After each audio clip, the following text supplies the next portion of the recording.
This is a quick spoiler-free review of the latest Ant-Man movie. I'm going to keep the spoilers pretty darn mild, but even so, if you don't feel like it, don't feel obligated to watch this. It's come to my attention that this is where all the special effects and effort and care that should have gone into the Star Wars movies have gone into instead. Yeah, it's somehow more Star Wars than actually Star Wars. Hmm. Strange. Really strange. Like, the special effects were really cool. Really slimy and colorful and all weird in places. It's so much more than just size changing stuff. Here's the thing though, Kang the Conqueror is the main antagonist of this film. And it's weird because he's a supervillain who travels through time and alternate timelines, so alternate realities, in order to conquer as much as he can wherever he can.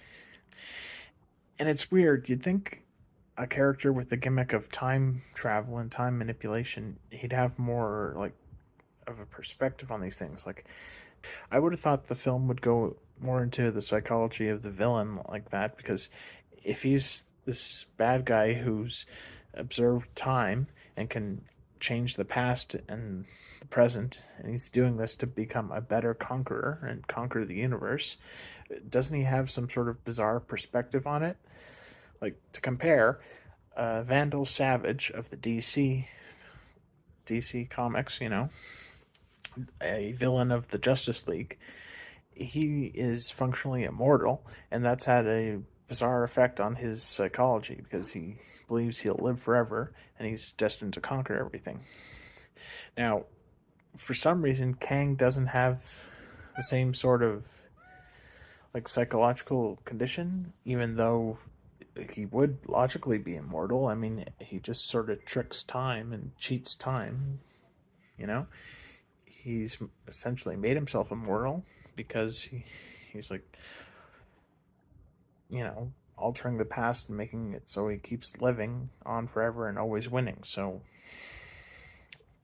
yeah, that would be immortality or something. Hmm. And strangely enough, there's a cameo appearance by Bill Murray. That was unexpected. He has even a shorter role in the story than Jeff Goldblum's character did in Thor Ragnarok. What's with these celebrity cameos? The characters are are they even really characters? I mean, it feels like it's just basically a celebrity cameo for the sake of a celebrity cameo. That it's not like they're really playing a character. It's just like it feels like they're basically just playing themselves with some contrived backstory for being in this science fiction story. Well, okay then. Lots of sci-fi stuff and essentially space, but not really outer space because it's space by a different name or something. The microverse or multiverse stuff, which kind of gets me thinking maybe an adaptation of the Micronauts wouldn't be such a bad idea. I mean, in terms of the franchise history, they actually were intermingled with Marvel. Marvel Comics produced the first comic book series based on the Micronauts toys. And, you know, I think maybe the executives who enabled that mixing of the lore with a licensed product like comic book tie-in for a toy weren't exactly thinking too far forward with these things, because once they lose the license, because now it's owned by Hasbro, well, now you can't really dig into the lore anymore, and they have to retcon all these things. It happened before with the Transformers, Rom the Space Knight. They were all part of the canon of Marvel Comics. It's not like an alternate universe or something separate for a licensed product. It's all supposed to be in within the same universe, supposedly. And yeah, that's where you get that infamous comic book cover of Spider-Man fighting Megatron. Yes, it's real. Look it up. Comic book history, I gotta tell you. But that means, of course, when the owners of the license, intellectual property for the toy, go off on their own, they have to make their own stories, which leads to Hasbro having this enormous lore for the Transformers. And, well, you know how that all turned out. So, yeah, this sort of makes me think, yeah, Micronauts totally could have been a good thing. Could have been a series that really would have worked out in film. But I don't know. It doesn't look like Hasbro's really going forward with expanding their cinematic universe. At least it seems as though Transformers is the only thing they really trust anymore. Oh well, what you gonna do? My Little Pony was pretty good. Yeah, even the feature-length film. Yeah, yeah, about Kang the Conqueror. A person with immortality that would actually affect their psychology, and wouldn't they be disconnected from everything? Like, not only does he see himself as immortal and he's going to keep on going and conquering for all eternity and everything that is in eternity, he's also going to do that to multiple realities. So, doesn't that make it seem as though it's pointless? Doesn't it all just kind of seem meaningless because there's another universe where he tries and like fails, but then tries again because he knows better the next time around because it's time travel and it's all that nonsense. And quantum physics. Look, I'm not a scientist, but I get the feeling quantum physics, when writers use it, it's sort of like magic, but magic with a different label on it, so they call it science. You know how it is where they just want bizarre magic stuff, but they just sort of slap an explanation on it or a different label with quantum, and then, oh, okay, that makes sense now. It's totally plausible. Okay, maybe.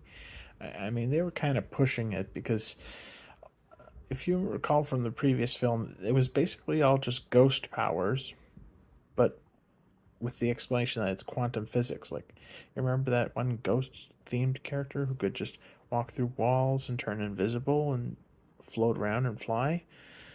That's what a ghost can do, but if they say quantum physics this and that, and that's how the powers work, like, okay, buddy, sure.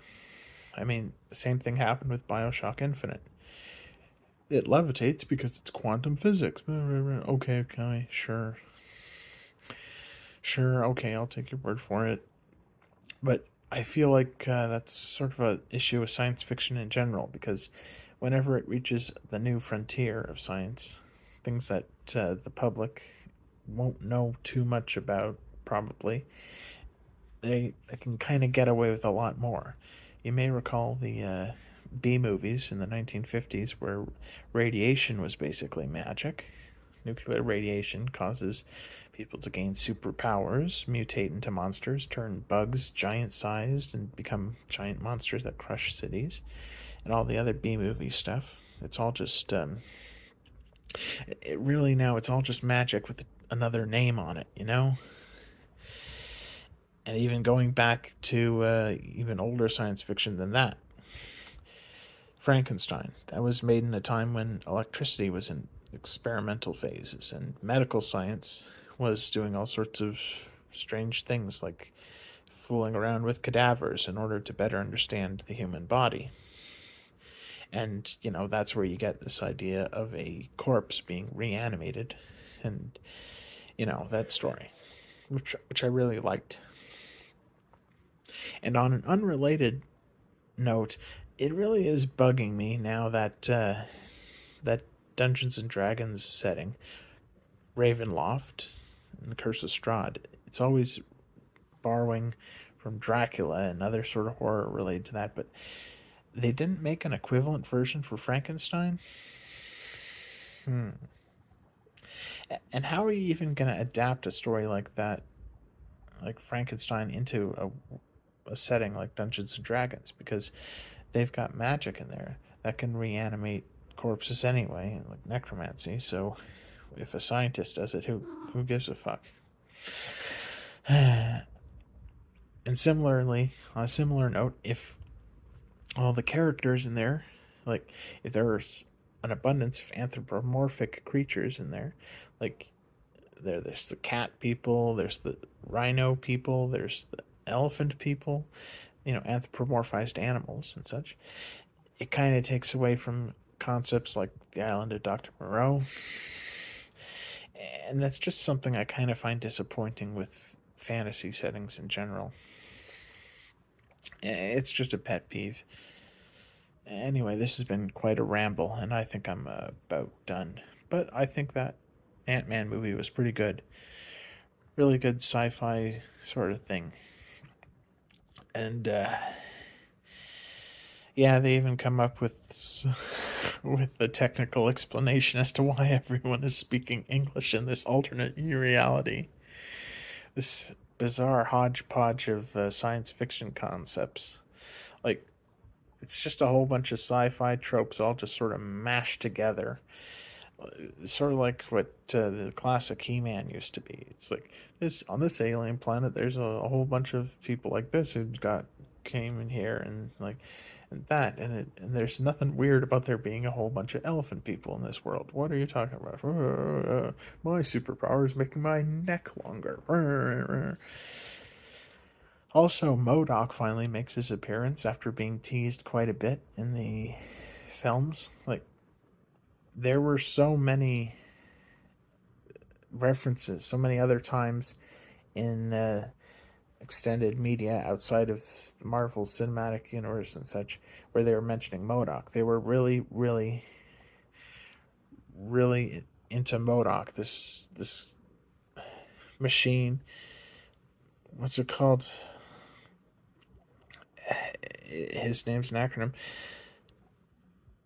Uh, Modified organism made for killing or something. Made only for killing. District. Fuck it. M.O.D.O.K. is that really weird looking supervillain with a giant head. He basically is one giant head with all his limbs sticking out from his head. He's basically just like one. He's really darn ridiculous looking, I gotta tell you, but that's the point. The thing is, he's been referenced in so many other series, like the animated series and the video games and stuff, but now they finally introduce him. Alright, sure, whatever.